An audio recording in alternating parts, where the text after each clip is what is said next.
do nosso presidente, deputado Coronel Nil, que se atrasou um pouco porque todos estão a entender que já estamos em processo eleitoral e alguns compromissos dos deputados muitas vezes ainda vão interferir nos nossos trabalhos que está chegando ao fim. Estamos dando por aberta a 21ª reunião desta Comissão Parlamentar de Inquérito, que foi instalada para apurar danos ambientais na bacia hidrográfica do Rio Pará. Portanto, ela não é uma comissão apenas referente ao episódio acontecido entre os dias 16, 17 e 18 de fevereiro de 2018, mas se presta a avaliar um ciclo muito mais longo de possíveis impactos ambientais e sociais naquilo que conforma a bacia hidrográfica do Rio Pará. Hoje nós vamos escutar na condição de colaboradora a promotora do Ministério Público, a doutora Eliane Moreira. Agradecemos já de antemão a paciência que teve de o deputado Celso aguardar o início dos nossos trabalhos e a presença da doutora Eliane Moreira para essa troca de impressões, informações, avaliações de duas instituições que estão debruçadas sobre o mesmo foco, não é? E no caso do Ministério Público aqui, mas precisamente sobre o episódio do possível vazamento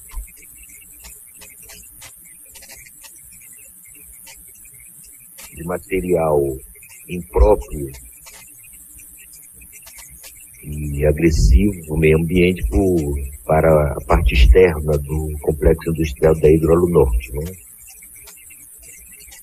Eu quero dar por aberta, invocando a proteção de Deus em nome do povo paraense, iniciamos os nossos trabalhos e, em primeiro lugar, vamos escutar a doutora Eliane Moreira e depois, se alguma liderança de Barcarena conseguir chegar aqui, já estou vendo ali o companheiro Leonardo, que pode ser ouvido depois. Pois não, senhor.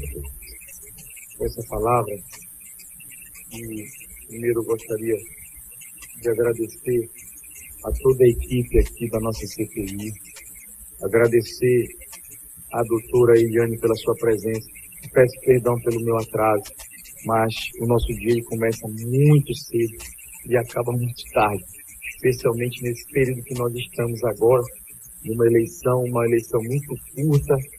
É a primeira vez que eu particularmente vou participar de uma eleição de apenas 45 dias, com tantas restrições. Você, para imprimir um adesivo, você tem que ter uma conta aberta. Para ter a conta aberta, você tem que ter o CNPJ.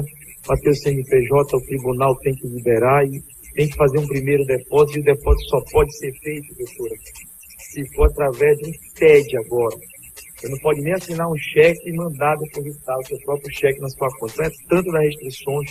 Imagino que a senhora, nas eleições anteriores, uma época dessa já havia a cidade cheia de adesivo, cheia de bandeira, e hoje todo mundo anda por aí, difícil a gente ver até um adesivo. Não é por má vontade, é porque realmente a lei eleitoral está no gargalo e hoje você vai poder fazer campanha praticamente só 30 dias. Mas, muito obrigado, me perdoe pelo meu atraso, tenho certeza que a sua participação será determinante aqui para o nosso trabalho. Eu gostaria só, antes de deputado Bordalo, de dar início aqui a ouvirmos a doutora, fazer aqui uma ponderação em relação ao convite que fizemos aqui para a presença do presidente da empresa Hidro, o senhor Sven Richard Brandsen, é um cidadão norueguês que esteve aqui num momento em que não estávamos investigando a Hidro, né? Veio ao Brasil e se colocou de uma forma muito amistosa, dizendo que estava disposto a colaborar, pediu desculpas ao povo paraense pelos erros da empresa, por não terem tomado todos os zelos, mas que estava à disposição. E agora a gente manda o convite para que ele venha aqui explicar por que ele pediu desculpa, já visto que os advogados da empresa dizem que a empresa não errou em nada, por que ele pediu desculpa? E aí a empresa fica, deputado Bordalo, num jogo de empurra. O texto, doutor, se a senhora lê aqui o texto da resposta da empresa, a senhora vê o jogo de empurra. Não, é uma empresa, é outra empresa, é a Hidroasa, é a Nordisk Hidro. Então é um jogo de empurra para tentar se livrar de vir aqui. Eu quero tornar público e vou à imprensa declarar: nós queremos ouvir o senhor Sven Richard, presidente da Hidro, presidente da Nordisk Hidro, da Hidroasa, ou o nome que a empresa estiver adotando no dia. Nós queremos ouvir o senhor Sven. Então, a imprensa, vou fazer ecoar na imprensa norueguesa e os representantes do estado do Pará, onde a empresa tem um faturamento altíssimo, que os representantes daqui do estado do Pará que estão fazendo uma investigação para investigar os crimes ambientais que possivelmente a empresa vem causando aí ao longo de décadas. Talvez esse seja um dos maiores crimes ambientais continuados da história do mundo inteiro. Nós queremos ouvir os seus bem. Então, se eles estão dizendo que não sabem, que é para outra empresa que tem que mandar, eu faço aqui um apelo à nossa assessoria, que encaminhe esse convite a todas as empresas relacionadas ao Grupo Hidro. Já que ele é para presidente que mundial, não haja uma desculpa de que ele não faz parte de uma, que faz parte do outro. Então, vamos fazer o seguinte, nós temos os contratos, vamos enviar a todas as empresas, por e-mail, pelo correio, por sinal de fumaça, vamos pôr na imprensa nacional, na imprensa internacional, até que chegue aos ouvidos dele e ele não possa dizer que não soube que estava sendo convidado a vir comparecer aqui. E aí, ainda numa tentativa de fugir aqui da presença, eles ainda afirmam que o Código Penal prevê procedimentos específicos para se ouvir indivíduos e pessoas que moram no exterior, né? Se for o caso, nós vamos utilizar disso daí. Inclusive, eu queria pedir à nossa assessoria jurídica que já inicie logo os procedimentos. Já que ele se dispôs voluntariamente a contribuir, a ajudar, veio pedir desculpa, e agora fica se esquivando de vir aqui, eu gostaria que a nossa assessoria jurídica iniciasse hoje os procedimentos para a convocação do estrangeiro Sven a comparecer a essa CPI. A presença dele aqui perante o povo do estado do Pará, que vem sendo há décadas sendo afetado pela presença da sua empresa, da empresa ao qual ele preside no âmbito internacional, no âmbito mundial. É determinante a presença dele aqui. Nós não vamos permitir que o povo do estado do Pará, que o cidadão ribeirinho que utiliza da água, que consome, que toma banho, esteja sendo afetado a sua saúde, a sua vida, em troca de pessoas que vivem hoje lá na Noruega, numa situação extremamente diferente do que a nossa população nativa aqui vive. Então, eu faço aqui esse registro, mediante a resposta do nosso ofício, resposta ao ofício 164 de 2018 da CPI, que veio aqui do escritório Tauil Schecker Advogados, endereçado ao presidente, deputado Coronel Nil, informando, num jogo de palavras, que não vai trazer aqui o presidente mundial Sven, porque o ofício foi encaminhado para uma empresa e ele é presidente de uma empresa. Então vamos encaminhar o ofício a todas as empresas do grupo até que chegue aos olhos do senhor Sven. Vamos encaminhar também essa notícia a toda a mídia nacional e a toda a mídia internacional, em especial a mídia norueguesa. Eu tenho dado inclusive entrevistas aqui à mídia norueguesa e agora nós vamos ser mais enfáticos. Senhores, queremos lhe ouvir, Queremos que o senhor venha sentar aqui perante a imprensa local, perante o povo paraense e diga por que pediu desculpa, aonde foi que a sua empresa errou e comece a gastar o dinheiro que a Hidro vem gastando com os seus advogados a recuperar o mal que vem fazendo. Que comece a dar atenção e não ficar se defendendo infundadamente, mas em sim tomar precauções para que os ilícitos ambientais cessem e que a população do entorno da bacia hidrográfica de Barcarena pare de ser prejudicada. Então faça aqui esse relato. Muito bem, senhor relator, para todos nós é desgastante e realmente difícil o trabalho que nós estamos realizando. Eu imagino que o Ministério Público também enfrenta a mesma dificuldade. De fato, se trata de um padrão, né? Nós estamos querendo mudar esse padrão. Mas agora, deputado Celso, depois vamos tratar no plano administrativo como enfrentar este jogo de empurra e essa tentativa de não colaborar com as investigações. Isso tem nome e isso também merece enquadramento. Então eu queria perguntar a Vossa Excelência se quer começar o processo de escuta da nossa colaboradora, promotora do Ministério Público Estadual, a doutora Eliane Moreira.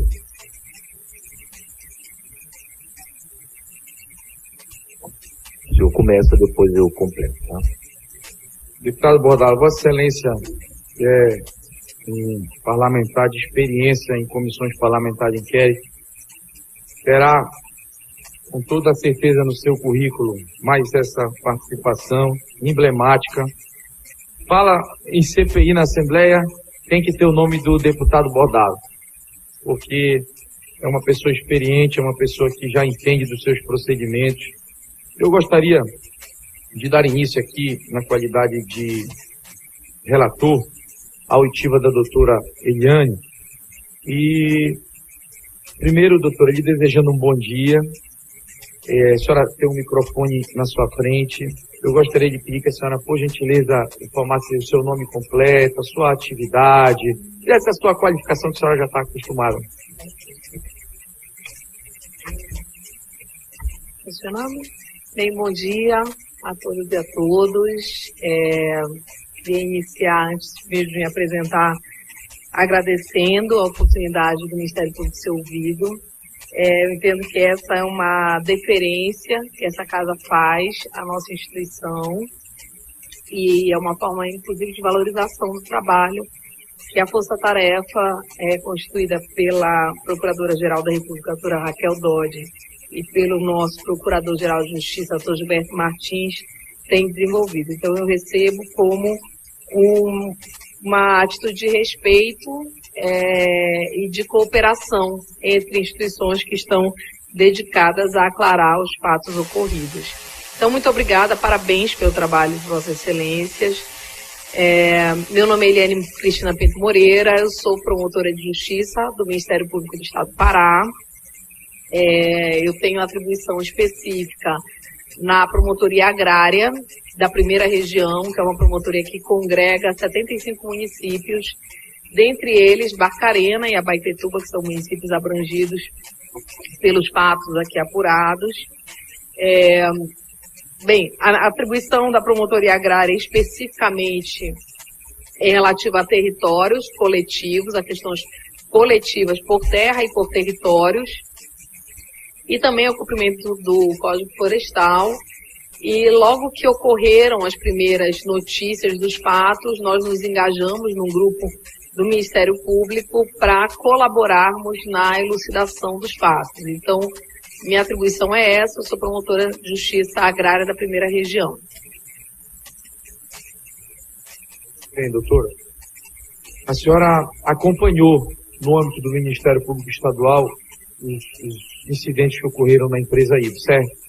Então, a senhora é também uma operadora do direito, uma membra do Parquê Estadual. Então, eu vou economizar o introito aqui em relação ao procedimento legado à CPI, que a senhora conhece muito bem. Eu gostaria que a senhora iniciasse um relato de qual foi o papel do Ministério Público que a senhora viu, que a senhora presenciou e quais são os documentos que foram apresentados especificamente em relação aos eventos no dia 16 e 17 de fevereiro deste ano de 2018. Só para deixar bem claro, as fortes chuvas que ocorreram e os incidentes relatados pelas comunidades ribeirinhas lá que foram afetadas diretamente. Sim, deputado Celso Sabino, grato pela oportunidade de prestar esses esclarecimentos. É importante dizer que muito do que eu vou falar aqui foram atuações coletivas, né? Foi uma atuação do Ministério Público por intermédio da Força Tarefa. Então, algumas das ações eu pessoalmente não desempenhei, mas acompanhamos dentro das atividades da Força Tarefa. Logo que ocorreram as primeiras denúncias, o doutor Laércio Guilhermino, que é o promotor de justiça titular de Barcarena, requisitou diversas diligências no sábado, se eu não me engano, né, no dia dos fatos, estava me engano, dia 17 ou 16, bem, mas foi no sábado, que é um período de plantão, eu recordo bem disso. E aí existiu o deslocamento de uma equipe do Ministério Público, de técnicos, engenheiros, servidores públicos, para acompanhar e para conseguir verificar o que de fato ocorreu naquele dia. A partir daí, se desencadeou uma atuação de acompanhamento dos fatos. O que se verificou de fato ali foi realmente que as fortes chuvas tinham alterado ali, inclusive a coloração dos igarapés, isso consta do relatório do Ministério Público no dia imediato dos fatos. Existiu uma solicitação de perícias por parte do Evandro Chagas, uma solicitação de perícias do Instituto do CPC, Renato Chaves, do Centro de Perícia Renato Chaves, das secretarias municipais e estadual de meio ambiente, e a partir daí ocorreu uma coleta de dados, né? E sim, existiu ali em fevereiro, no meado de fevereiro, uma alteração da situação, com certeza, né, com uma relação com o fato das fortes chuvas foram um estopim, mas aqui eu quero deixar aclarado que não foram apenas as fortes chuvas, né? E que mesmo no decurso disso a gente verificou que também não se trata, né, segundo dados técnicos, não se trata todo de uma chuva decamilenar, conforme inicialmente alegado pela empresa, né? Perdão, doutora. Então, vocês têm informação de que essa chuva não era uma chuva decamilenar? Sim, a CPRM, que é o órgão oficial federal de acompanhamento, né, dos processos hidrológicos, nos oficiou formalmente de que não pode ser qualificada como uma chuva decamilenar. Isso faz parte do inquérito civil. Esse inquérito já foi concluído? Existiu, não, ele está em conclusão. Existiu, mas é um documento que consta lá. Eu acho que talvez tenha, não sei se já foi totalmente remetido para cá. Na Polícia Civil. Porque existiu. Não, existem vários procedimentos. Existe um procedimento. Aí, desculpa, eu vou até ter que tomar um tempo para falar disso. Existe o inquérito policial que tramita perante a autoridade policial que apura práticas delituosas, criminosas.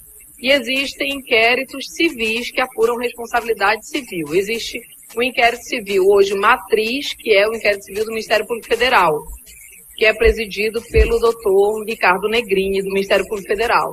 Existiram inquéritos... Então, não houve uma chuva decamilenar. Segundo o CPRM, não. CPRM é o quê, doutor? É a Comissão de Recursos Minerais. Justamente a comissão que faz a avaliação dos recursos, inclusive regime hidrológico, né, regime climatológico. Então, sim, nós temos esse dado, e aí por que eu faço essa ressalva? Porque os fatos têm uma relação com as chuvas que ocorreram, de fato, mas não podem se dever exclusivamente às chuvas. Mas o que foi detectado é que houve uma alteração, sim, naquele dia, alteração dos igarapés, alterações ambientais importantes, com afetação, inclusive, a comunidades que estão muito próximas ali da área. A partir daí, várias investigações foram desencadeadas, várias situações de irregularidades foram sendo localizadas. Se eu pedir para eu falar de todas, foram muitas, é muito difícil. Talvez eu acho que é importante ressaltar a ocorrência logo alguns dias depois do tombamento ou do derramamento, na verdade, de resíduos na estrada que ocorreu, né, de um caminhão na estrada. Alguns dias depois, nós, a partir da oitiva, do Ministério Público Estadual, junto com o Federal, nós tivemos, na tomada de depoimento de um dos servidores da SEMAS, a descoberta da existência do canal, vou chamar aqui de canal clandestino, porque ele é irregular, ele não consta do licenciamento ambiental. E aí várias diligências... Qual é esse canal clandestino? O canal velho? É o chamado canal antigo ou canal velho, né, que não integra... Tem utilizado com regularidade. Isso. Com certeza, pelo menos em 3 dias, mais os relatos, também realizamos relatos dos comunitários é de que existe uma frequência maior, ou existiria uma frequência maior no uso desse canal. E a partir daí, várias diligências, como ida, eu mesma cheguei aí mais de uma vez na planta da empresa, e nós detectamos sim várias irregularidades de funcionamento, que demandam correção na própria regularidade do funcionamento da planta da empresa. Doutora, essa informação da chuva decamilenar derruba praticamente 90% dos argumentos de todas as pessoas da ilha que nós ouvimos aqui. Em todas as ocasiões eles falam. Foi um evento fortuito, foi uma coisa inesperada, foi uma chuva decamilenar. Tanto que eu ouvi tanto essa expressão que eu fui pesquisar o que era uma chuva decamilenar. Então essa informação de que não ocorreu uma chuva decamilenar no dia 16 de fevereiro de 2018, à noite, é uma informação muito importante, deverá também constar aqui no nosso relatório. Nosso relatório vai ser encaminhado, nós estamos concluindo, esperamos concluir agora até o final de agosto, início de setembro, e nós vamos encaminhar também ao Ministério Público. Nós ouvimos aqui, acho que quase uma centena já de pessoas, temos muito material, análises laboratoriais, e a gente já está chegando a alguns entendimentos. Por exemplo, a utilização do canal velho. Esse ponto é um ponto extremamente relevante, haja vista que a empresa não possui autorização para funcionar com aquele canal. Eles têm utilizado aquilo com alguma regularidade, sem nenhum controle. Eles podem dizer que estão utilizando só para derramar a água da chuva e lava o Parque Fabril, que é o que eles dizem, só que mesmo a água da chuva que lava o Parque Fabril deveria passar por uma estação de tratamento. Não é verdade? Isso está previsto no licenciamento. E a gente não tem como atestar que efetivamente eles estão jogando só essa água dentro do canal velho. Nós estivemos lá numa chuva que estava longe de ser uma chuva decamilenar, estava longe até de ser uma chuva forte. E eu vou passar o vídeo aqui para a senhora ter uma ideia de uma chuva que não era uma chuva forte. Ó, nós estávamos lá. Isso aí é um canal, se fala muito em transbordamento da bacia, certo? Se fala muito. E eles, toda hora que questionados, falam, não, a bacia não transbordou, a bacia não transbordou. Verdadeiramente, uma bacia desse tamanho para transbordar, deveria ser uma tragédia muito grande, porque é um material sólido, diferente de Mariana, não é uma lama vermelha, não é um material líquido, é um material sólido, e o tamanho da bacia da DRS-1 é uma monstruosidade. Todos os passageiros, aposto que os advogados da Hidro, quando vêm lá de São Paulo para Belém, toda semana para participar da CPI, sobrevoam na descida e na chegada a bacia da Hidro. E antes de passar dentro dessa bacia dessa DRS-1, você pode verificar a cidade de Barcarena. E pode ver que essa bacia é quase do tamanho da cidade. Então o avião, quem vai chegando em Belém do lado esquerdo, quem vai saindo em Belém do lado direito da aeronave, sempre vê essa bacia, essa DRS-1, contaminando e poluindo o visual da Amazônia aqui em Barcarena. Então, você pode ver que uma bacia dessa, que é do tamanho da cidade, da área urbana, seria realmente uma tragédia muito grande e muito difícil de ocorrer o transbordamento da bacia. Mas eu quero falar especificamente sobre esses canais. São canais que circulam a bacia, são canais que deveriam levar essa primeira água que cai da chuva sobre o rejeito sólido. É uma água contaminada com materiais da rocha que vem de Oriximiná ou de Paragominas. Ali tem, além de materiais pesados, de metais pesados que estão na rocha junto com a alumina, certo? Junto com a bauxita, e tem também os materiais químicos que são utilizados aí para fazer a separação da alumina da bauxita. Então, essa água banha esse material sólido e ela deveria correr por esse canal de uma forma uniforme, de uma forma simétrica, até um dique. Desse dique deveria ser bombeado até uma estação de tratamento. Então, você vê aí que o canal não é uniforme, que o canal não é simétrico e que essa água, sem nenhum tratamento, inclusive, entra em contato diretamente com o solo, né? Podendo contaminar mananciais, contaminando vegetação e contaminando o solo. E esse solo, e esses lençóis freáticos, segundo o deputado Bordalo aqui do meu lado, esse solo, inclusive, ele foi objeto de uma movimentação de terra. Esse solo que foi banhado por essa água contaminada estava sendo objeto de uma movimentação lá na empresa nesse dia, e nós expedimos aqui uma orientação para que a empresa suspendesse a movimentação de terra, porque ficou visível que essa terra estava escorrendo, essa bacia no nível mais elevado da nascente do rio Murucupi, e ficou visível que essa terra estava escorrendo para cá para baixo. Eles estavam fazendo uma grande terraplanagem lá. Eles não pararam. Nós mandamos um ofício à prefeitura sugerindo que a prefeitura embargasse essa obra de movimentação de terra, essa terraplanagem, e que a prefeitura também se omitiu. E aí, passado um mês, mais ou menos, da nossa orientação, o IBAMA foi lá, constatou e multou a empresa por conta dessa movimentação de terra. Então, a empresa que só esse ano já tem 9 autos de infração só da SEMA, multada pelo IBAMA, assina termo de ajuste de conduta com o Ministério Público e não cumpre, e não paga nem a multa. Eles vieram aqui, sentaram e falaram o seguinte: nós não temos mesmo licenciamento para utilizar o canal velho. E vocês estão utilizando? Estamos utilizando sim. Vocês foram multados pela SEMA por isso? Fomos multados. Pagaram a multa? Não, nós estamos recorrendo. Então, é uma coisa contumaz. Eu fico abismado de ver que empreendedores no estado do Pará, por muito menos, rapaz, eu estava vindo para cá, deputado Bordalo, eu recebi uma demanda aqui de um cidadão lá de Santa Luzia do Pará. Ele comprou uma terrinha. E lá, ele está tentando fazer, ele não é um pecuarista, ele é um produtorzinho. Ele está tentando criar gado.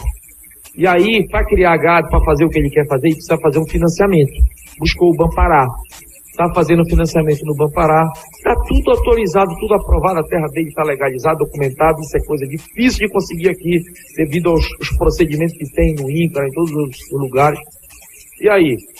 Conseguiu legalizar, deu entrada, aprovou tudo, o cadastro dele. É difícil também o cara ficar com o cadastro limpo hoje em dia. Às vezes o cara atrasa uma fatura de luz, da NET, do cartão de crédito. Tudo perfeito. Faltou um documento. Uma certidão da SEMA. Aí está uns 3 meses lutando lá para conseguir essa certidão da SEMA. E aí esbarrou agora, sabe no quê? Nós estamos no ano de 2018. Aí a SEMA detectou que na área dele lá, que não é grande, um pedacinho assim, 10% da terra dele lá. E em 2008 houve a derrubada de umas árvores. 2008. 10 anos para cá já deu tempo das árvores crescer de novo nesse pedacinho lá onde derrubaram. E por conta disso o cara não vai conseguir. Então, existem empreendedores no estado do Pará que por muito menos sofre ação, me perdoe, doutora, mas do Ministério Público de uma forma mesmo que o cara fecha, e o Ministério Público, às vezes, quantas vezes nós já vimos o Ministério Público atravessa aquela fita lá e fecha? A SEMA não autoriza, o IBAMA não permite a realização. E aí a gente vê um negócio desse aí, ó. Relatos e relatos que nós já ouvimos nessa CPI, desde 2004, 2005, 2008, 2009, 2010, 2014, 2015, 2017, 2018, aí sofre autuação, sofre multa, IBAMA, SEMA, e tá aí, do mesmo jeitinho aí. Será que vale a pena isso ao estado do Pará? Será que vale a pena isso para o mundo inteiro? Porque nós estamos no coração da Amazônia, aonde a empresa Hidro está produzindo a sua matéria-prima e faturando bilhões de reais, é no coração da Amazônia. Eu tive conversando com um engenheiro de Minas, lá em Oriximiná, em Porto Trombetas, que nós estivemos para ver a origem do processo, e estava conversando conosco o seguinte: teve no Japão, numa siderúrgica no Japão. A senhora já passou perto de uma siderúrgica lá em Marabá? Lá tudo é amarelo ou alaranjado. Falou que a siderúrgica no Japão, porque lá no Japão a gente tem problema de espaço. Então, de um lado é um residencial, do outro lado é uma escola, e a siderúrgica bem aqui no meio apertado. Ele falou que você anda dentro da siderúrgica e você pode pôr a sua comida no piso e comer. De tão limpo que é. Você passa a mão no chão e não tem um sujo na sua mão. Será se a empresa Hidro iria fazer isso aqui, um canal desse, lá na Noruega? Então, está na hora de nós nos unirmos todos, Ministério Público, SEMA, IBAMA, e de repente faça resultado e produza algum efeito. Porque o que a gente tem feito até aqui, o faturamento dessa empresa é bilhões. Se a gente for ficar fazendo uma multa de 1 milhão, de 2 milhões, de 10 milhões, eles contratam advogados aí de São Paulo, em Nova York, e vêm para cá e ficam questionando a vida inteira. Troca o diretor-presidente que estava, ganhou, faturou milhões, né? Foi um do mais bem pago do mundo. O executivo mais bem pago da Hidro no mundo foi o presidente da Hidro. Aí o cara ganha, contrata advogado, fica se defendendo, depois passa 5 anos, sai, vem outro e fica nesse jogo de pulo. Mas a pessoa que mora lá do lado está lá ainda, até hoje. Eu gostaria de dialogar com a senhora e já passar também para o deputado Borzala fazer. Deputado Celso. Se me permite só um ponto que eu acho importante esclarecer, porque muitas vezes a gente vê esse debate, o senhor mencionou, se houve transbordamento, efetivamente, né? Nos dias aí, 16, 17 e 18. Né? Isso. O que há certeza plena é de que houve vazamento de efluentes. E o vazamento de efluentes é uma irregularidade. Os efluentes, existe uma diferença entre o resíduo, né? Os senhores doutor, sabem então melhor você do que já tem convicção de que houve um extravasamento ou vazamento de material para o ambiente externo? Então, é isso que eu gostaria de ressaltar. Existem duas questões. Uma é do resíduo, né? Se o resíduo transbordou. Esta é uma pergunta que ainda está pendente de esclarecimento. O resíduo não se sabe, deputado, e isso eu acho importante ressaltar, porque uma diligência crucial que ainda não foi feita, não foi concluída pelo Centro de Perícias Renato Chaves, é a análise das imagens das bacias nesse dia. Essas imagens foram entregues pessoalmente por mim, pelo doutor Laércio, ao diretor, até agora não existiu análise dessas imagens. Essas imagens são decisivas para a gente responder essa pergunta: se existiu transbordamento. Isso é uma coisa, transbordamento de resíduo da bacia. Outra questão é o vazamento de efluentes, que em si é uma irregularidade, porque os efluentes precisam ser tratados, eles não podem ser despejados sem tratamento. Sobre isto não há dúvida. Esta irregularidade essa convicção existiu. O Ministério Público tem. Esta irregularidade existiu. Que houve vazamento de efluentes. Que houve vazamento de efluentes. Houve vazamento de efluentes, então, nesse dia 16 à noite na ilha? Para o meio ambiente, não só nesse dia, porque o canal foi utilizado outras vezes. E da onde advém essa convicção? Dos próprios documentos da empresa, que informou não só da localização da tubulação clandestina, que gerou um auto de infração e que vertia efluentes, como também do canal antigo, em que a própria empresa subscreveu um documento informando que se utilizou dele para extravasamento quando existiu uma incapacidade de suporte. ali naquela situação. Então, sim, que existiu vazamento de influência, isso aí não há dúvida.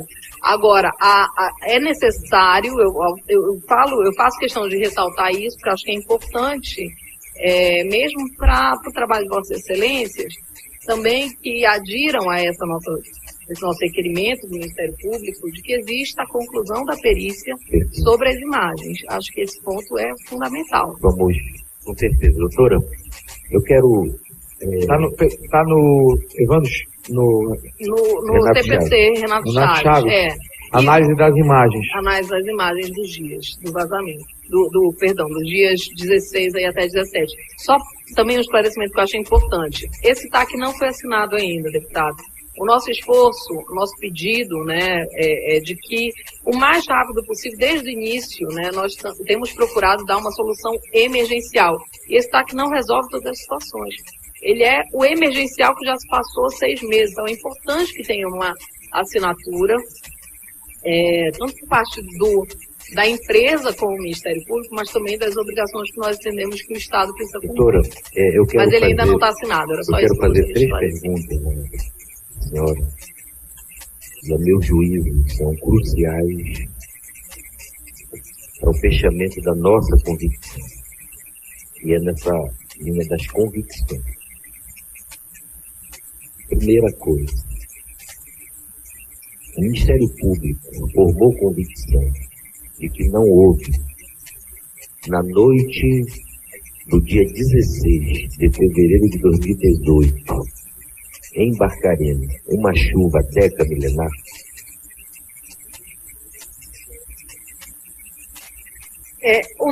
A gente não pode se manifestar com elementos subjetivos, deputado. O que eu me baseio é na documentação que nós temos. O órgão que é o responsável por essa avaliação nos informou que existiu uma alteração pluviométrica, mas não algo para ser classificado cientificamente como uma chuva decamilenar. Muito obrigado. Segunda coisa, doutora. A partir dos laudos, a partir daquilo que vocês puderam ter de suporte técnico e de retaguarda de informações de órgãos. Desculpe, deputado. Pode continuar.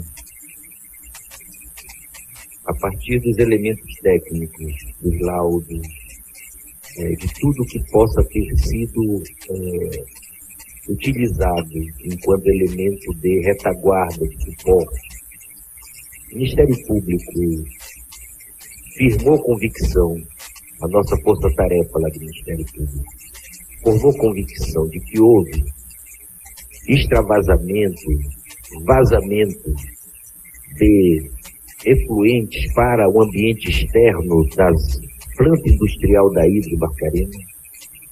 Vazamento não há dúvida de que houve, sim. Houve vazamento com despejo de efluentes não tratados no meio ambiente.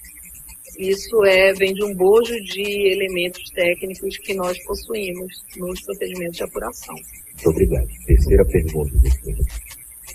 O Ministério Público, com a sua força-tarefa, chegou a investigar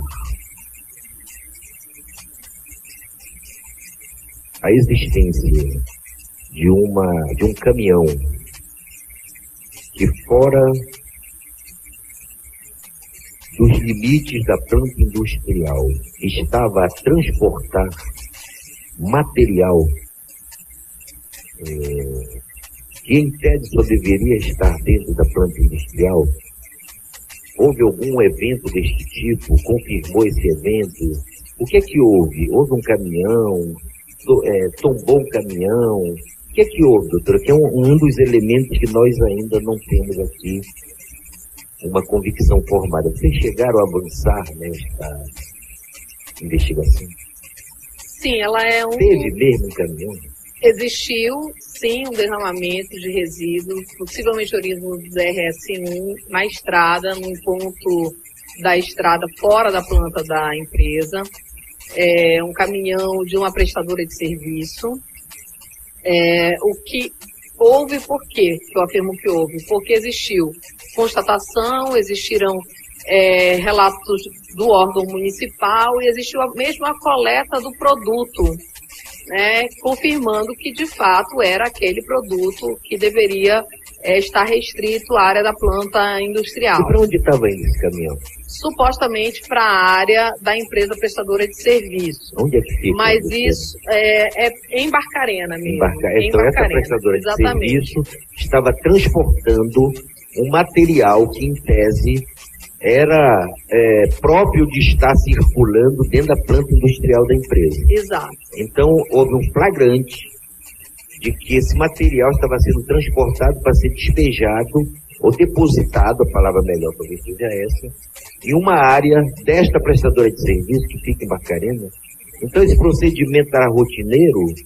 Não é possível afirmar se ele é um procedimento rotineiro. A grande questão é que essa investigação ela ainda precisa de algumas coletas de depoimentos que nós não conseguimos o Ministério fechar. Público tem o endereço de onde fica esta área desta... Sim, existe inclusive um mapa, nós fizemos um mapa de qual seria esse trajeto, né, com pontos de GPS. Nós podemos ter acesso, Claro, doutora? claro, todos então, os documentos relator, eles eu são acho que nós temos que fazer uma públicos. diligência nesse terreno. A CPI tem que ir lá ver esse terreno. Que nós podemos Agora, fazer a questão é que realmente ainda é necessário fechar a questão da autoria, né? Que existe uma materialidade, como nós dizemos no direito, existiu, mas a gente ainda não precisa sabe quem é fechar exatamente quais são as se emitiu alegações. alguma ordem de... Exato. É porque, deputado, meu colega, deputado Bordalo, a doutora, é por isso que eu tenho insistido ali em perguntar quem abriu a chave, quem deu a ordem. Nós já temos mais ou menos quanto a esse... Nós precisamos ter a materialidade, o dano, mas nós precisamos ter também a pessoa. Sim, né? sim, Apesar de que a empresa, nesse caso, também responde. Por outros eventos nós já temos. Criminalmente. Mas nesse caso do caminhão, doutora, até a sua vinda aqui, nós não tínhamos os elementos que a senhora trouxe, embora num dos primeiros depoimentos de comunitários de lideranças da área, esta questão deste terreno, desta prestadora de serviço, que recebe ou receberia, melhor falar, receberia material que em tese deveria estar depositado na empresa, estaria sendo depositado em terrenos fora dela, já foi aventado aqui, deputado. As primeiras, inclusive a suspeita de que na alça viária teria um outro terreno onde se depositaria rejeitos que não se conseguem armazenar lá na planta industrial. Então eu pediria, doutora Helene, que a senhora facultasse à comissão esse mapa que vocês traçaram a partir do trabalho de vocês. Eu vou sugerir, deputado, que nós façamos uma diligência lá nesse terreno. Continuando aqui, doutora. Então foi a terceira informação importante. Quarta, nas análises feitas pela Força Tarefa quanto a esses laudos realizados em Barcarena, vocês também firmaram convicção de que este material provocou contaminação de rios, de lagos ou de poços? Esse material que foi extravasado, vocês tiveram muitos laudos, vocês firmaram alguma convicção de que eles provocaram algum grau de contaminação? Ele em si já é uma irregularidade, porque não pode ocorrer esse despejo sem o tratamento adequado. Então, ele já é em si uma irregularidade. Uma vez que extravase um produto que deveria passar por um tratamento, já existe, claro, uma irregularidade que pode sim gerar uma contaminação. O grau da contaminação, isto é o que aí tecnicamente também a gente vai dizer no direito, do que ele é capaz de provocar, se ele é capaz de provocar mortandade de animais, se ele é capaz de vulnerar a saúde e etc., é algo que precisa de um acompanhamento pericial próprio, né? Algo que precisa de um refinamento. Mas que sim, existia uma contaminação, sem dúvida alguma. Nós tivemos pelo menos duas instituições de alta respeitabilidade internacional que realizaram coletas de amostras de água nas áreas que foram possíveis em Barcarena para analisar o teor dessas áreas, naquele período de 17 a 18 de fevereiro de 2018. As análises físico-químicas, os níveis de metais realizados pela equipe Saman e Ex, ou seja, Instituto Antônio Chaves, revelaram e elas foram coletadas nas áreas alagadas, no tubo clandestino de lançamento e no igarapé da comunidade Bom Futuro. Apresentaram as seguintes características: níveis elevados de alumínio, variando entre 0,22 e 13 miligramas-litro, 13 miligramas-litro, quando o índice pela CONAMA 357, classe 2, segundo essa normativa, o limite de alumínio em águas doces é de 0, miligramas-litro, quer dizer, foram achadas amostras com 13 miligramas-litro de alumínio. Entre as amostras de cloreto, nitrato, nitrito e sulfato, não foi encontrado nitrato, porém apresentaram elevados níveis dos demais elementos. Entre esses, o nível de nitrato varia de 12,534 a 73,300 miligramas-litros, quando o índice da CONAMA 357 é de 10 mil miligramas-litros. Encontrou com 73.300. Níveis elevados de fósforo, variando entre 0,6 e 1,4 miligramas-litro, quando o limite da CONAMA 357 classe é de 0,1 miligramas-litro. Entre os elementos cálcio, potássio, magnésio e sódio todos foram encontrados, destacando maiores níveis de cálcio e sódio. Entre os elementos de cromo, manganês, níquel, bário e chumbo, todos foram encontrados destacando o manganês. É preciso que a população saiba o que estes índices provocam. O bário não existe naturalmente na Amazônia. Uma das coisas que já tentaram passar aqui, inclusive, por um suspeitíssimo representante como foi, deputado Celso, de uma instituição, Cruz Vermelha, da Cruz Vermelha,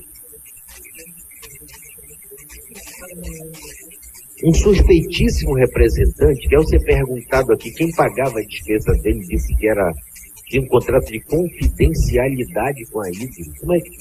A Cruz Vermelha pode fazer, doutor, um contrato de confidencialidade? Ele veio dizer aqui que o que foi achado em Barcarena, ele encontra em qualquer lugar que tenha mata. Mas eu sou de Curralinho, do Rio Piriá. Eu ando em mata, doutora, e eu não encontro o que eu encontrei em Barcarena. Encontro uma picada de mosquito, essa coisa, mas um cidadão revestido aqui, usando um selo internacional como da Cruz Vermelha, veio praticamente descartar qualquer contaminação quando o órgão, como o Instituto Evandro Chagas, Universidade Federal do Pará, já constataram. O bário não existe naturalmente na Amazônia. E como é que está encontrado lá? Significa que a substância despejada por algum agente. Em Barcarena, no entanto, ele chega até 125 vezes acima do nível máximo permitido na água de rio. 125 vezes. Do elemento que não existe naturalmente na Amazônia. Na época de vazamento de rejeito do processamento do caulim, o ácido sulfúrico usado no branqueamento do caulim, além de tornar disponíveis os metais ligados ao minério, também aumenta a acidez da água dos rios da região, o que pode alterar as condições de vida aquática. De acordo com diversas pesquisas conduzidas ao longo do tempo, a consequência para a saúde humana são graves e diversas, pois afetam as funções cerebrais, o sangue, os rins, o sistema digestivo e reprodutor, inclusive com possibilidade de produzir mutações genéticas em descendentes e causar câncer. Esses materiais todos. A exposição ao chumbo, doutor, pode gerar distúrbios gastrointestinais, neuromusculares e sobre o sistema nervoso central, além de alterar a pressão arterial, afetar o fígado e o sistema renal. E ainda, o chumbo pode atravessar a membrana placentária, provocando efeitos teratogênicos em fetos. Saturnismo é a denominação da patologia resultante da intoxicação por chumbo. A intoxicação por alumínio está associada a constipação intestinal, cólicas abdominais, anorexia, náuseas, fadiga, alterações do metabolismo do cálcio, ou seja, o raquitismo, alterações neurológicas com graves danos ao tecido cerebral.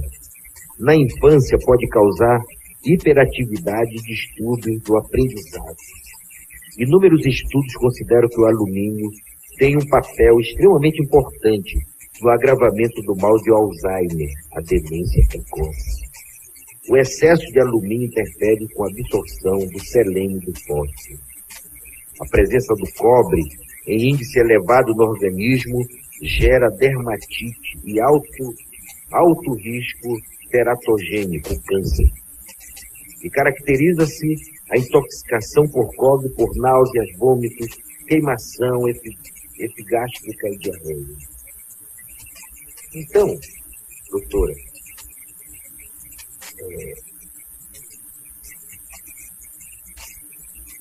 no termo de ajuste de conduta, eu vou lhe perguntar porque eu não li todos. Todos os especialistas que escutamos aqui, para nós podermos aferir se o grau de contaminação chegou a um nível de comprometimento do organismo humano, é preciso que esses exames de sangue sejam feitos. Porque só a coleta de cabelo, ela indica indícios. Aquilo que nós já vimos, de gente que veio aqui de pele, é indício. Relatos abundantes que temos aqui de pessoas declarando câncer, declarando doenças gastrointestinais, não é? Eu pessoalmente vi com esses olhos que Deus me deu, feridas em crianças no distrito industrial de Barcarena, e aquilo não pode ser por causas apenas naturais, ou de contaminação, ou de algum tipo de inseto. Mas eu não sei se tem no termo de ajuste de conduta a previsão para que seja realizado um mapa epidemiológico de uma parcela representativa da população de Barcarena. Pergunto, está no termo de conduta? Tem a previsão, deputado, acho que tem duas previsões que são importantes nesse sentido que o senhor aponta, que é uma das nossas maiores preocupações também. Que é a necessidade de levantamento por amostragem, né? A questão é que é preciso que as pessoas queiram fazer, porque elas têm o direito de disponibilidade do próprio corpo e dos seus dados também. Mas que seja realizado esse levantamento amostral para avaliação realmente da saúde das pessoas, né? E é de Barcarena toda, né? Mas principalmente, deputado, que tem comunidades que estão muito próximas. Ao longo dos anos, a planta da empresa avançou sobre as comunidades. Ao contrário do que muitas vezes equivocadamente se ouve dizer que as comunidades avançam sobre a área da empresa, o fato é que se nós olharmos as imagens de satélite ao longo dos anos, é a planta da empresa que tem avançado sobre a área das comunidades. Então é necessário, além do levantamento da cautela com a saúde, dos dados epidemiológicos, é necessário que exista também uma zona de amortecimento, que é uma questão que nós também prevemos no TAC. não pode estar uma bacia praticamente no quintal. Eu ia lhe perguntar justamente isso, porque também no nosso relatório da Comissão de Direitos Humanos, nós estamos apontando a necessidade da delimitação de uma zona de amortecimento. A senhora poderia explicar para nós, os leigos, e nós estamos sendo transmitidos ao vivo, doutora, então tem muita gente assistindo, o que seria essa zona de amortecimento? É necessário que exista uma cautela no entorno. Seria basicamente uma área física, de preferência uma área florestada, uma área com barreiras físicas mesmo, que permitisse que as pessoas não estivessem tão vulneráveis. E é necessário mesmo uma absorção do ponto de vista mesmo dos inconvenientes causados por qualquer planta industrial, não é especificamente dessa planta industrial. Então, a ideia a questão da zona de amortecimento, ela é prevista, por exemplo... Decreto Estadual 1703. E é previsto o respeito a esses territórios onde já existem, para que as pessoas não sofram esse tipo de turbação. A comunidade Bom Futuro, por exemplo, está excessivamente eu entrei por ela.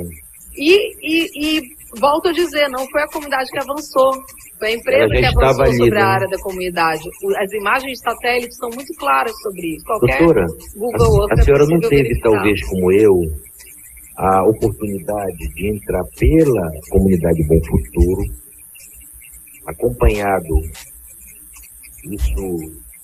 os eventos foram 16, 17, 18, né? Sexta, sábado e domingo. Segunda, terça, quarta, na quinta-feira eu fui nessa comunidade. E acompanhado de pessoas da comunidade, me conduziram, acompanhado do Batalhão Ambiental e da Defensoria Pública. Nós chegamos na tela, é uma tela, doutora, uma tela, não tem um muro, não tem nada. Não tem nada que separe, qualquer criança chega ali. Qualquer criança chega ali. A nascente do rio Murucupi, sendo invadida por uma substância branca, meia branca, com todos avermelhados, uma coisa, eu tenho as fotos, não tem nenhuma separação física, nada, absolutamente nada. Eu entendi então a área de amortecimento. Agora, queria lhe perguntar sobre mais uma convicção. Já sabemos do caminhão. A senhora disse aqui, numa sessão especial que antecedeu a instalação do CCTI, que a DRS-2 não tinha licença. A senhora confirma isso nessa comissão depois já do trabalho realizado pela Força Tarefa? A DRS-2 não tinha licença? Ela não tem licença de operação e ela não tem um licenciamento válido. A questão é a seguinte, é que o licenciamento da planta industrial ocorreu na década de 80, quando sequer existia a tecnologia que é aplicada no DRS-2. Logo, o que era necessário quando ocorreu a implantação do DRS-2? Era necessário que existisse um licenciamento integral, com licença prévia, audiência pública, estudos ambientais, análise de quem eram as populações que estavam naquela localização para que elas recebessem um tratamento adequado. Posteriormente, pela legislação ambiental, aí sim teria uma licença de instalação, aí existiriam, posteriormente ao cumprimento de algumas condicionantes, finalmente a licença de operação.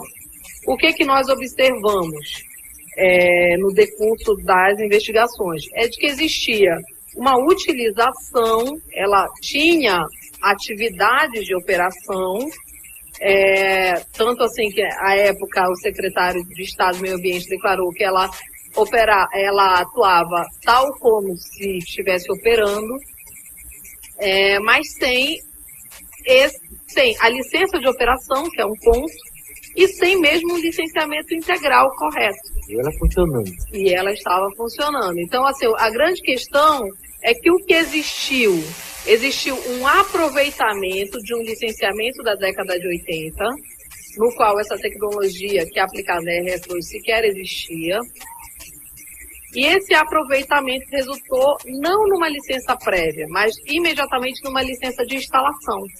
E no bojo dessa licença de instalação já em algumas autorizações de utilização e de operação. Então, essa é a irregularidade que nós identificamos em relação ao DRS-2. Tá, doutora, continua. Porque isso traz uma série de outras questões. Por que o licenciamento não é só uma questão de formalidade? Por que o licenciamento do DRS-2 precisaria ser integral? Porque é preciso analisar o que a gente chama de alternativa locacional, a localização dele, se ele está de fato na melhor localização, se a alternativa tecnológica é a mais adequada, se todos os estudos, por exemplo, não existiram estudos hidrológicos, os estudos basicamente apresentados foram de flora e de fauna, no licenciamento do na licença de instalação do DRS-2. Qual a destinação efetiva dos resíduos? Existe apenas um estudo do que seria possível, mas não existe nenhuma cobrança de que esses resíduos sejam destinados efetivamente a alguma finalidade. Então, o DRS-2 ele tem um licenciamento irregular. Tanto assim que mesmo doutora, a sua localização é algo que aí me incumbe apurar, que é a questão fundiária.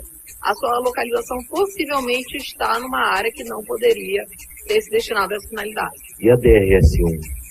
DRS-1, ela tinha uma previsão, mas ela sofreu, salvo engano, 5 ampliações. Essas ampliações precisam ser melhor analisadas, se elas ocorreram da melhor forma, porque o resultado dessas ampliações sucessivas, salvo engano, em torno de 5, resultaram no avanço sobre áreas de comunidades e áreas florestadas. Então, é preciso fazer uma análise real, mas ela estava porque ela estava originalmente... A denúncia é muito séria de que tem, além desse negócio do canal velho, existiriam outros drenos clandestinos. É porque a questão... Você ouviu falar de drenos clandestinos? Existem denúncias, a gente só pode se basear realmente no que a gente conseguiu apurar. Foram apurados pelo menos 3 pontos de vazamento clandestino. A grande questão, até aqui para eu deixar bem claro qual 3 pontos, doutora. Além do canal velho, tem mais 2. Tem o subclandestino, o canal velho e o Poço de Cinzas, que foi a terceira localização que foi feita. Desculpe, tem algum que despeja diretamente no Rio Pará? O canal antigo. Isso é muito importante para você. É porque... o canal, exatamente. E esse é um dos mais graves. Mas tem um canal velho, mas tem outro, tem mais dois drenos. Da área de cinzas, isso. Mas tem um que leva direto para dentro do Rio Pará e despeja lá dentro do Rio Pará, não é isso? Esse que é o canal velho? E esse canal velho nós só soubemos quando nós tomamos o depoimento dos servidores da SEMAS, que até então ele não tinha aparecido claramente, nem o auto de infração estava tão evidente. Aí, pessoalmente, nós estivemos lá e identificamos a existência dele, enfim. E aí os senhores já têm essa notícia. Mas é isso, sim, tá? No nosso entendimento, só para resumir, o DRS-2 tem um licenciamento, eu não vou dizer nem precário, é irregular. Ele precisaria passar por um licenciamento integral e ser regularizado. Muito obrigado. Doutora, a senhora ouviu falar das palavras comissionamento, autorização para comissionamento? O que é isso? O comissionamento, ele foi adotado nas SEMAS como uma fase dentro da licença de instalação. O fato de existir um comissionamento não é em si a irregularidade, ele pode ser uma fase nas barragens, né? Nós consideramos... Mas o problema, doutora, é que eles utilizaram do comissionamento... Pronto, esse é que é o problema, o desvio como se fosse autorização para funcionamento das DRS. Exatamente. Esse é o nosso ponto. Então não seria mais adequado eliminar essa história desse tal comissionamento? Porque parece que o comissionamento aqui é um Frankenstein, é algo, diria assim, inventado para fugir do processo de licenciamento.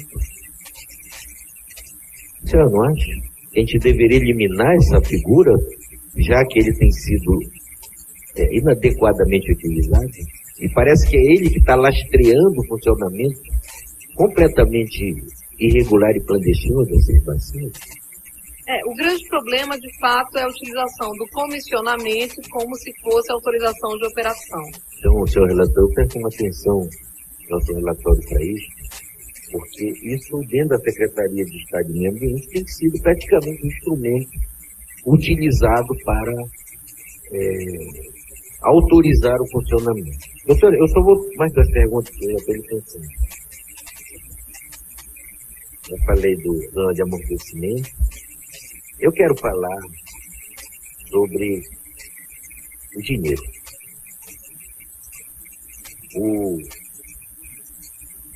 termo de ajuste de conduta está propondo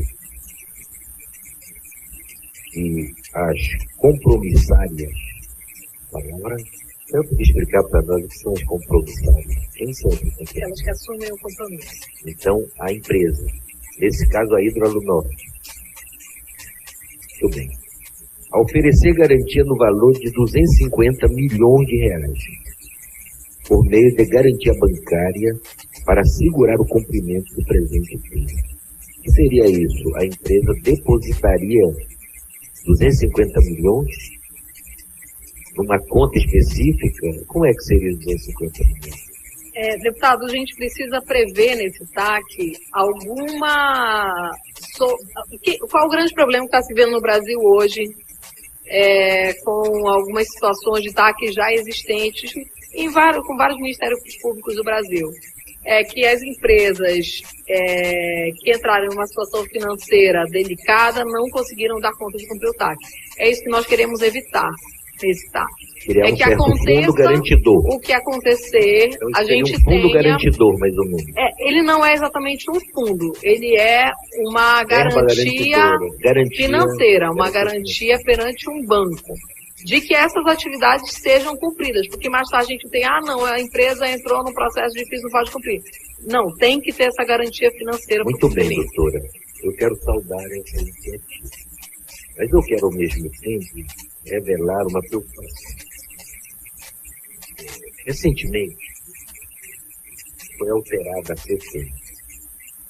A partir desse mês passado, todos os municípios afetados de alguma forma, impactados pela mineração, receberão alguma cota de CFM. Porque também é um absurdo que só recebesse CFM município onde houvesse a jazida, onde houvesse a extração. Barcarena nunca recebeu CFM. E lá estão instalados complexos, os maiores do mundo. É o maior complexo minero-metalúrgico do mundo concentrado. Não é à toa que a maior produtora de alumina do mundo está lá. E ela não recebia nada de CFM. Agora, 15% da CFM serão redistribuídos entre os municípios que também têm no seu território algum empreendimento de beneficiamento primário do minério. Porque a senhora sabe que ninguém aqui no Pará quer verticalizar, que perde a cobertura da Lei Candir.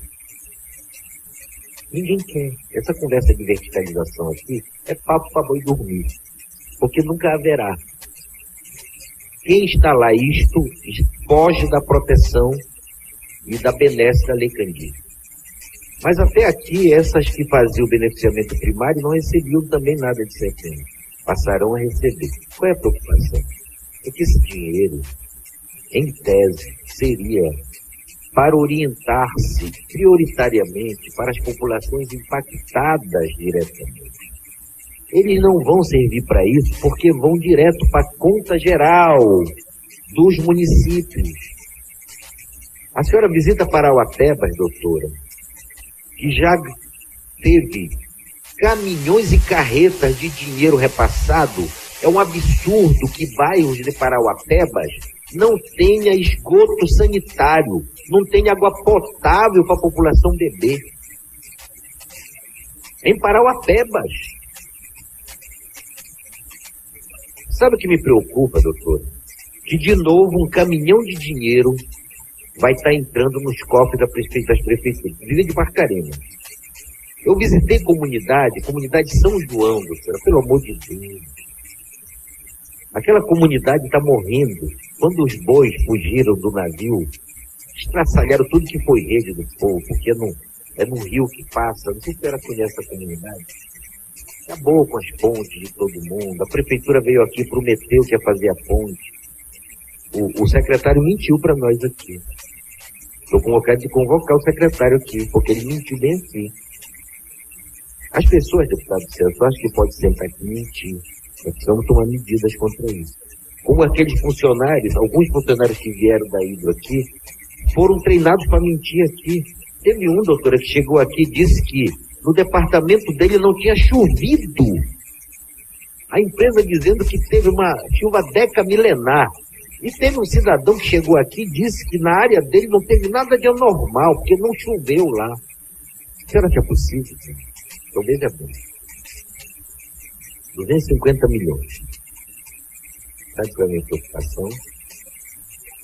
E, de novo, quem vai meter a mão nisso não sejam as pessoas e as comunidades. De novo, um bando de espertos vai meter a mão nisso para fazer corrupção, para enriquecer, para desviar dinheiro.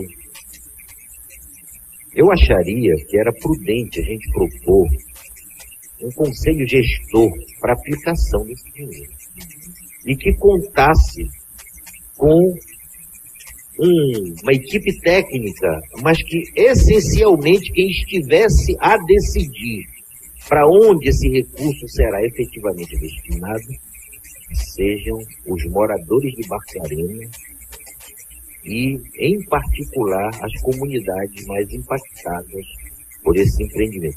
Se deixar que secretário municipal disso, secretário municipal daquilo, entendeu? Promotor de Ministério Público local, defensor público não sei do que, o doutor da OAB, de novo o povo vai ficar chupando pirulito, doutor. Então, eu não vi no termo talvez até pelo tempo que se tenha, o maior refinamento da estrutura de gerenciamento disso. A senhora sabia que a Hidro está pagando para um instituto chamado PABIRU 2.800.000 em um ano para fazer trabalho disso na área de estruturação de projetos com a comunidade? Eu acho interessante, 2.800.000 daria para furar muito poço, já ter água. Aí uma empresa gasta 2.800.000 com o instituto para ir fazer escuta da população sobre o projeto. Então eu não sei, nem só terminando. Essa questão do fundo garantidor, de um tipo de fundo garantidor, né? E que eu não sei se a gente não tinha que avançar mesmo para um fundo garantidor. Que, inclusive, no plano do Estado, fizesse com que parte dos recursos provenientes dessa exploração minerária fosse para esse fundo garantidor.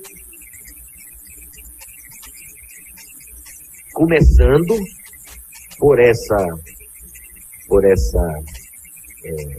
soma que seria dado como garantia. Mas eu já quero saudar na proposta do Ministério Público esta iniciativa de se prevenir diante de calotes futuros, que é isso que o deputado Celso está fazendo. Deputado Celso, eu só vou terminar com a última pergunta de cancelar a palavra. O senhor me permite fazer uma consideração Pois não, sobre doutora, isso? fique à vontade. Que são 3 previsões financeiras importantes nesse TAC. Uma questão, deputado, que a gente não abre mão no Ministério Público é o direito das pessoas receberem indenização por unidade familiar, independente da questão do fundo. Isso para a gente é crucial. A senhora recebeu uma comunidade que eu lhe enviei lá, que tem uma indenização, não sei se é da comunidade Curuperé, alguma coisa dessa, que não recebeu lá atrás a indenização. Isso. Então, esse direito ele é crucial. Então, esse direito é previsto no TAC. É um. 2, é a questão dessa garantia para que o TAC seja efetivamente executado. Essa é uma garantia bancária. 3, que é a questão também financeira, que é a questão do pagamento das multas, que esse vai para o Fundo Estadual de Meio Ambiente. E nessa previsão, dentro do TAC, nós colocamos que esses recursos devem ser aplicados prioritariamente na fiscalização em Barcarena e no atendimento às comunidades de Barcarena. Mas aí é que eu já quero fazer um apelo a essa casa, porque tem relação com a legislatura de Vossas Excelências, que é a necessidade que o Fundo Estadual de Meio Ambiente ele tenha uma revisão na sua própria legislação, que ele possa permitir essas aplicações diretas. Porque hoje, de toda sorte, comunidades impactadas, elas ainda precisariam se submeter a passar por projetos, a apresentar projetos, e esses projetos serem analisados. Então, é importante que em situações como essas, né, exista, dentro da própria legislação do Fundo Estadual de Meio Ambiente, a possibilidade de destinação específica para essas comunidades. Mas, assim, só para alertar, acho que é importante o seu ponto. Aproveito para dizer que esse TAC nós temos buscado divulgar todos os nossos documentos do Estado. Então, tanto que esse documento ele pode ser acessado por qualquer pessoa na internet. Não existe nada que o Ministério Público esteja fazendo sem transparência. Para também que as pessoas possam contribuir. Então, contribuições como a sua, como a do deputado Sabino, são importantíssimas. Nós temos buscado incorporar todas e deixo aberto também o canal de comunicação para outras considerações sobre esse texto. Pois não, doutor, eu quero lhe agradecer. Eu acho que a sua vinda aqui, essa comissão, permitiu que avançássemos em muitas convicções também que estamos construindo. Quero parabenizar a Força Tarefa e o Ministério Público, que não tem se ausentado em momentos bastante delicados da vida paraense, como foi o caso de Paragominas. Aquele caso de Paragominas merece uma atenção, porque, de novo, como no caso de Barcarena, se tentou passar a narrativa da chuva. Impressionante como se tentou imediatamente criar uma grande cortina de fumaça em torno da chuva decamilenar. E foram autoridades do Estado, foram autoridades que vieram à TV falar nisso, e pronto, foi a chuva, só a chuva. E no caso de Paragominas, morreram 4 pessoas.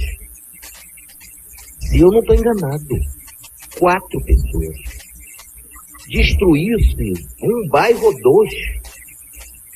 Destruiu-se uma obra pública que custou milhões, que era aquela lagoa ali na entrada da cidade de Paragominas, que foi atribuída à chuva, e na verdade foram rompimentos de barragem. A chuva jamais faria aquilo sozinha.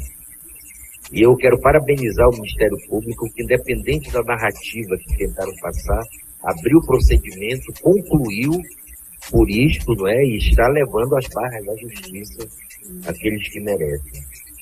Então, doutor Eliane, parabéns, continue o seu trabalho. Muito obrigado pelo seu trabalho e todo o parque em torno de Pará. E conte sempre com a nossa colaboração. Muito obrigado. Com a palavra, nosso relator, quer concluir também algumas perguntas. Doutora, obrigado pela sua presença.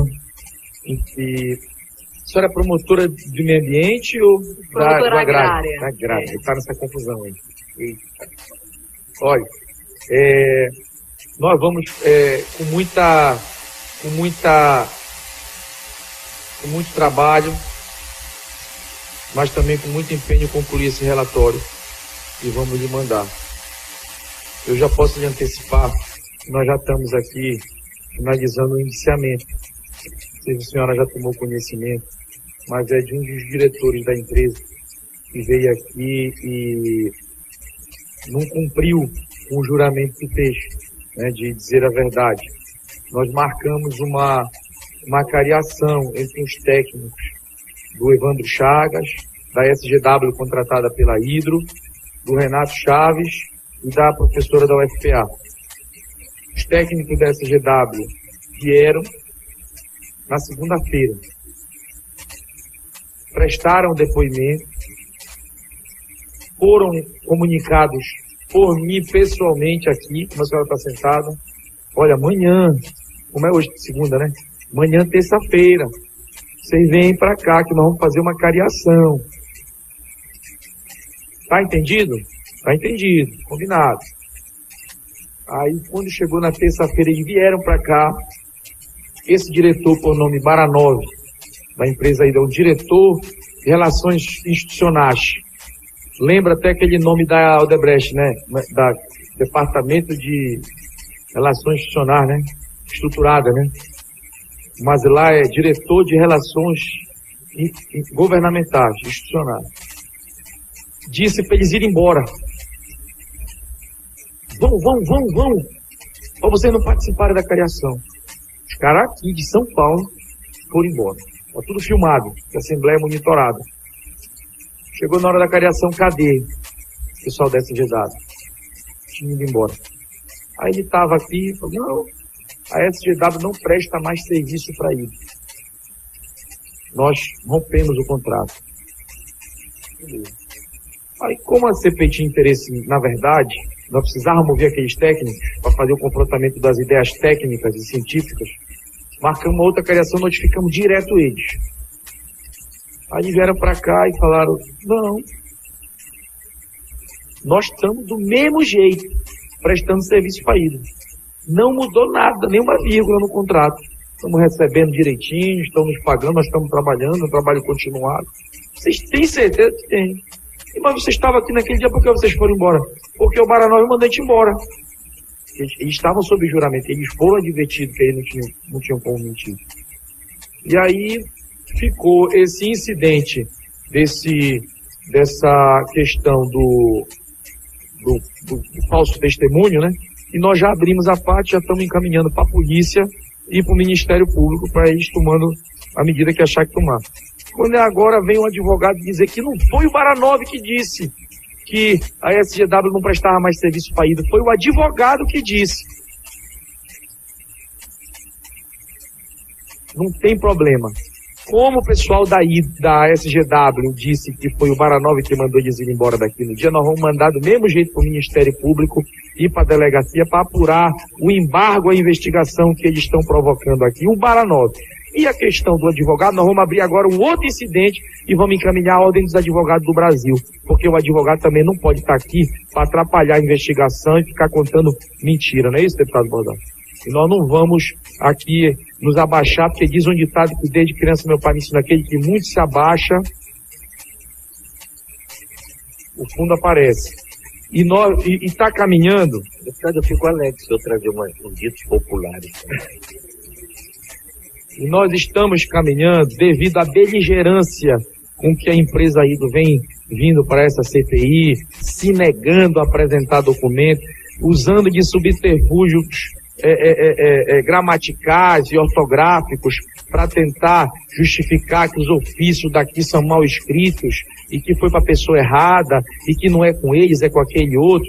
Nós estamos encaminhando para entender que realmente está certo a SEMA, está certo o IBAMA, e essas autuações todas, algumas até confessas pela empresa, não justificam mais o funcionamento de uma empresa e possivelmente seja uma das autoras do crime ambiental continuado mais longo da história do mundo.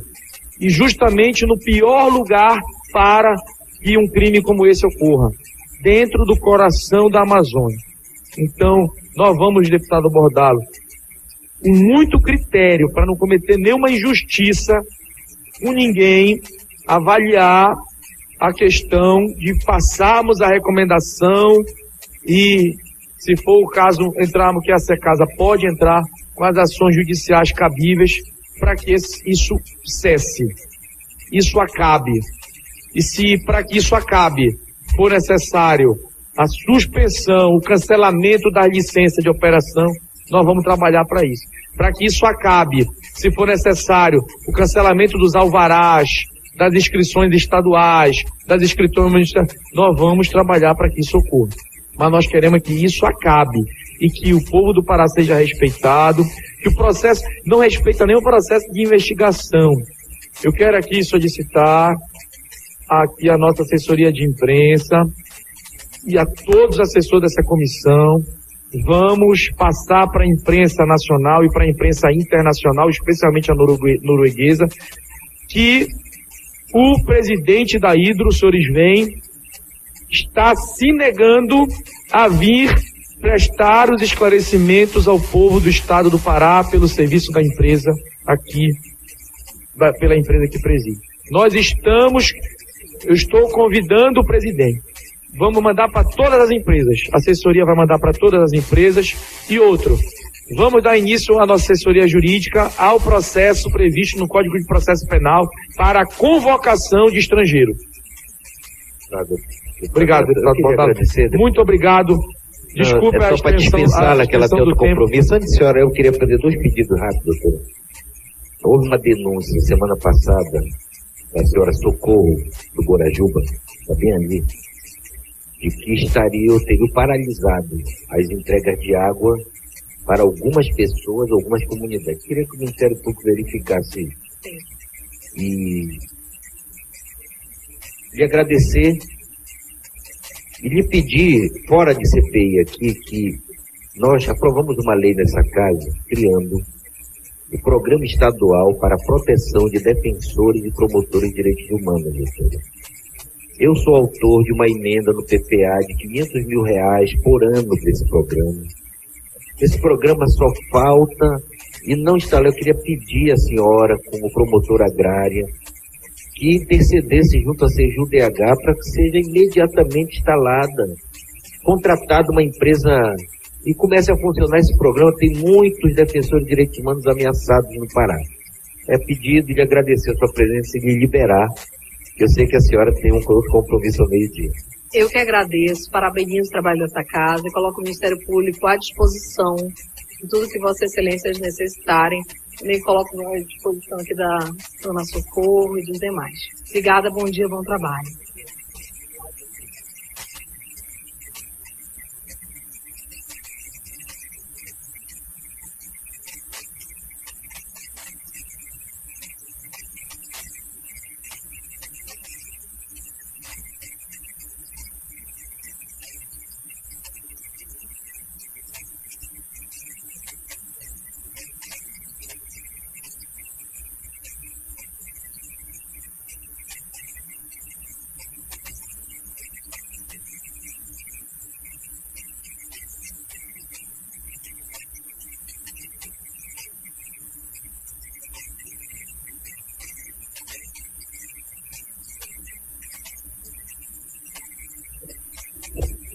Eu queria só explicar ao Leonardo, que está aqui a Socorro, que a ideia hoje era, depois da promotora, nós reunirmos todas as lideranças que prestaram depoimento aqui para ouvir as sugestões de vocês e também os que não tiveram oportunidade de prestar, como, por exemplo, aquele pessoal da Ilha do Capim. Mas nós fomos informados que, de alguma forma, está acontecendo alguma coisa em Barcarena, depoimentos, inclusive, para o Ministério Público, que dificulta essa reunião. Nós vamos remarcar para que a gente possa fazer algo realmente com maior cuidado, com maior atenção. Tá certo? Então, agradeço, Leonardo. Mas foi bom que vocês escutaram o depoimento da promotora aqui. E a nossa equipe vai avisá-los da próxima data, se Deus quiser. Muito obrigado.